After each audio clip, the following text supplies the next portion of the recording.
नमस्कार, मैं इंदु कौशल आप सबका अपने YouTube channel let's study from home में वेलकम करती हूँ। As you can see the Shahjahan's picture, so today we will discuss the chapter Shahjahan. Okay, so let's start. Jahangir के बारे में आज हम स्टडी करेंगे और जैसे कि आपको पता है कि इससे पहले हम अकबर और अशोका कर चुके हैं, तो ये तीसरा टॉपिक है शाहजहां जिसके बारे में हम स्टडी करेंगे। और जैसे कि आपको पता है कि शाहजहां जो थे वो जहांगीर के बेटे थे। चलिए हम डिस्कस करते हैं इसको।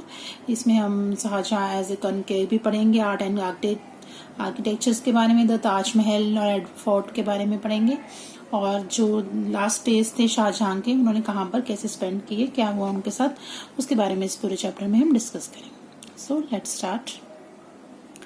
Okay, Shahjahan was the 5th Mughal ruler after Babur, Humayun, Akbar and Jahangir. ये छोटे छोटे क्वेश्चंस हैं जो एक्स्ट्रा क्वेश्चंस में आते हैं, मैं आपको उनको बाद में करवाती हूँ, लेकिन मैं अब आपको साथ साथ चैप्टर के साथ साथ ही करवाऊंगी। जैसे एक एक क्वेश्चन बन जाता है कि शाहजहां मुगल रूलर कौन से थे, फर्स्ट थे, सेकंड थे, क्या थे, तो वो कौन से थे, 5th थे। और इनसे पहले कौन हुए हैं, Babur, Humayun, Akbar and Jahangir. Got it. He was the son of emperor Jahangir, ये जहांगीर के बेटे थे। और इनकी माता जी का क्या नाम था, एंड मनमती, और राजपूत प्रिंसेस। इनकी जो मदर थी वो राजपूत प्रिंसेस थी। जो इनके पिता थे, फादर थे जहांगीर, उन्होंने राजपूत प्रिंसेस से शादी की थी और फिर उनके बेटे हुए थे जिनका नाम उन्होंने शाहजहां रखा था।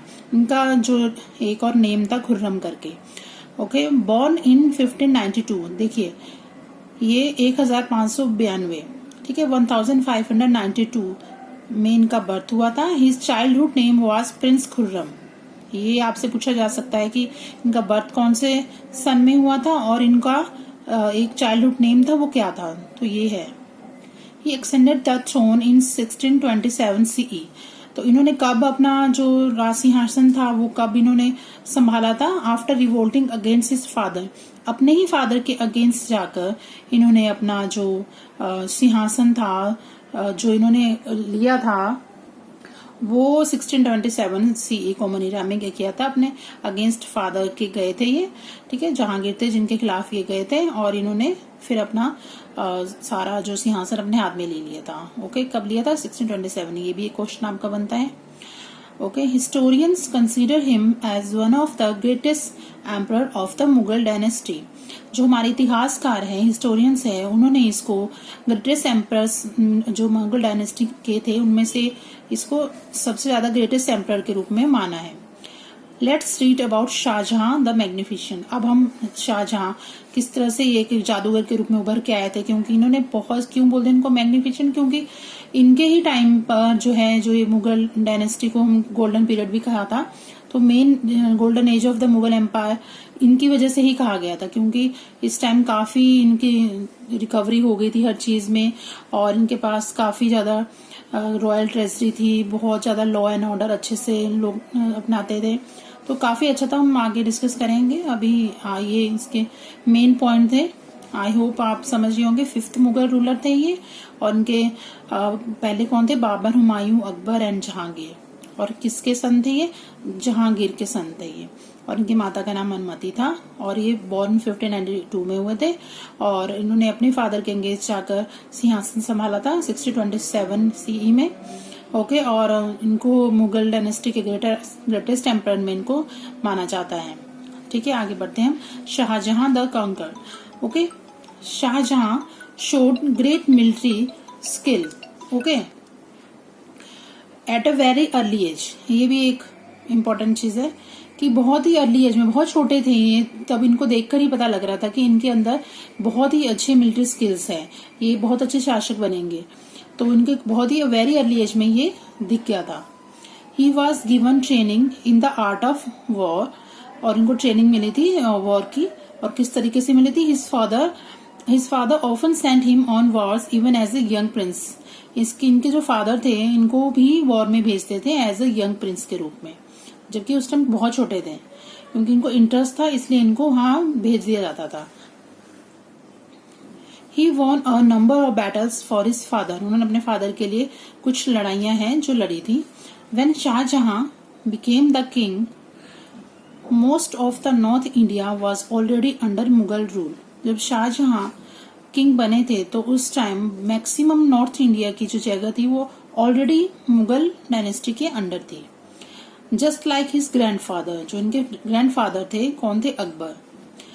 उनकी तरह Shahjahan wanted to expand his empire, वो भी अपने एम्पायर को ज्यादा से ज्यादा बढ़ाने की कोशिश में ही लगे रहते थे. Shahjahan bought under his empire the southern kingdoms of Bijapur, south की तरफ कहां पर किया था इन्होंने?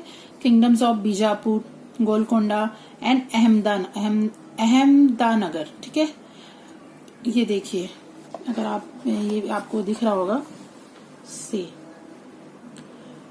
ये जो पिंक कलर में है ये अंडर अकबर 1556 से लेकर 1605 के बीच में है, और ये ब्लू वाला है expansion under Shahjahan and Aurangzeb, दोनों का दिखाया गया. 1627 से 1658 तक शाहजहां का है और औरंगजेब का उसके बाद है 1658 1707. देखिए कितना इन्होंने कवर किया है इसमें.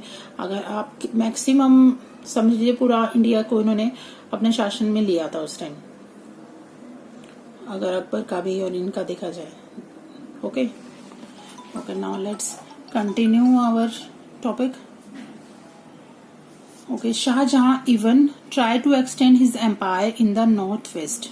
शाहजहां ने नॉर्थ की तरफ भी कोशिश की अपना बढ़ाने की, अपना एम्पायर बढ़ाने की. इन 1638 ही अटैक्ड, इन 1638 में अटैक किया इन्होंने. कहाँ अटैक किया ये भी इम्पोर्टेंट है कि कहाँ पे? कंधार में. देखिए कंधार में अटैक किया था इन्होंने, अटैक किया था 1638 में. ठीक है, the Persian governor of Kandahar surrendered the fortress.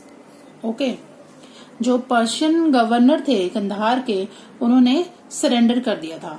ठीक है, फोर्ट्रेस क्या होता है? फोर्ट्रेस का क्या मतलब होता है? देखिए, a building that has been build to protect an area against attack. एक बिल्डिंग बनी होती है, वो बनाई जाती है ताकि जो कभी अगेंस्ट उनके खिलाफ कोई अटैक होता है तो उनको उसको प्रोटेक्ट कर सके. ठीक है, किले के रूप में बनाया जाता है, उसको हम किले कहते हैं हिंदी में.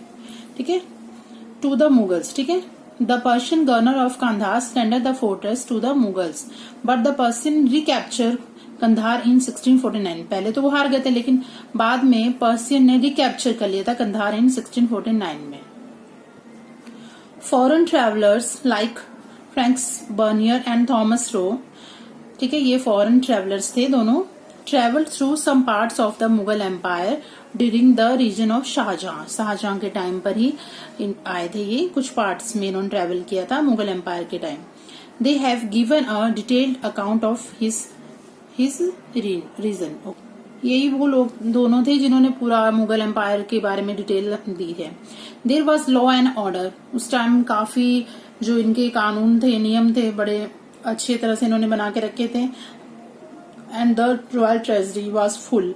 इनकी जो कहेंगे कि प्लेस, ट्रेजरी होता है place where the money of the kingdom और गवर्नमेंट इज कीप्ड. वहां पे जगह रखी जाती है, सारी जितनी भी आपकी धन दौलत है जहां पर रखी जाती है उसको ट्रेजरी कहते हैं.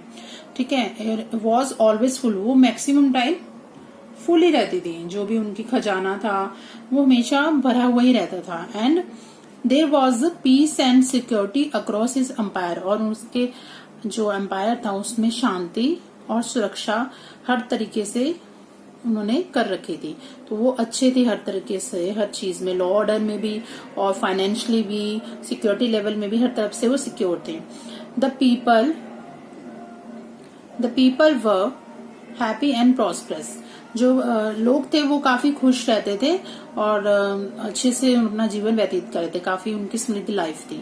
Therefore Shahjahan's period is known as the golden age of the Mughal empire. देखिए, इसीलिए इन्हीं सब रीजन की वजह से ही मुगल एम्पायर को क्या कहा जाता है? Golden age of the Mughal empire. During his region in 15th century common era the Portuguese comes to India as traders. Portuguese आए थे, हम पहले भी हम पढ़ चुके हैं. They were attracted to India for its rich Indian spices and cotton textile. ठीक है, 15th सेंचुरी में कौन आए थे? पोर्तुगीज आए थे. हम पहले हमने प्रीवियस चैप्टर्स में हमने डिस्कस किया है कौन आए थे, डच, फ्रेंच, पोर्तुगीज, कौन कौन कब आए थे. और ये क्यों आते थे, क्योंकि किस वजह से अट्रैक्ट होते थे, क्योंकि यहाँ पे जो सूती वस्त्रों के या कॉटन टेक्सटाइल्स जिनको हम कहेंगे वो काफी ज्यादा थी यहाँ पे, और इंडियन स्पाइसेस मसाले उन चीजों की वजह से अट्रैक्ट होते थे। Under Shahjahan reign jewellery designing was at its peak. जो ज्वेलरी डिजाइनिंग थी ये भी बहुत ही अच्छी एक पोजीशन में थी अंडर शाहजहां के टाइम में। And jewellers from both Asia and Europe visited the Mughal court to sell their precious gems. और इसी वजह से जो ज्वेलर्स थे एशिया के और यूरोप के, वो इस मुगल कोर्ट में इनके टाइम में यहाँ पे आते थे अपने प्रीशियस जेम्स, जो उनके अमूल्य जेम्स थे उनको बेचने के लिए।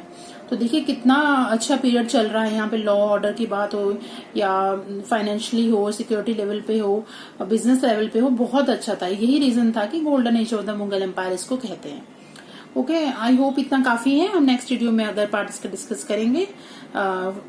Then okay, please like and comment on my video and share with your friends, and please subscribe my YouTube channel.